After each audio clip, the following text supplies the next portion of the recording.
sa lahat! Ito po yung aming video last November 12, 2024. So, on that day, nagpa-check up ako kay Bunso dahil sa kanyang fever at saka ubo. And then, right after talaga ng check up, hindi na kami nakauwi kasi advice ng doktor is need talaga siya i-admit sa hospital. So, yun. Na-admit talaga kami. Indian si Bunso. So, on that day talaga madami ding mga pasyente doon na magpapa-admit. And then, yun, wala na silang available na room, wala ng private room. So, nag-aantay kami saglit. And then, yun, may na available sila na ward. So, sa ward kami, and then, ito yung kit nila.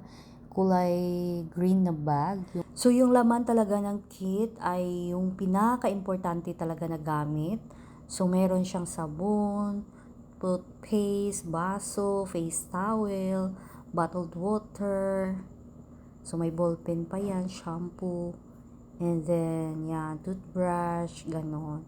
So, may magagamit ka talaga kapag hindi ka nakauwi. At diretso na kasi kami after namin sa check-up. So, ayan na yung kit nila. Kapag sa private room naman, wala silang kit. Only kapag sa ward lang. So, mayroon pang sabon, yan, panlaba. And ito yung kanilang ward dito. So, meron siyang tulugan sa magbabantay. And then, yun, may tulugan din ang pangbata kasi nga bata. So, may crib din na pambata.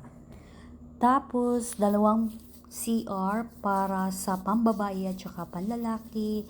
Dalawang sink para sa hugasan. Ayan. So, dalawang paliguan din. And then, isang maliit na pantry. So, doon pwedeng kumain. So, ayan. Medyo okay talaga yung kanilang ward dito. Malinis rin.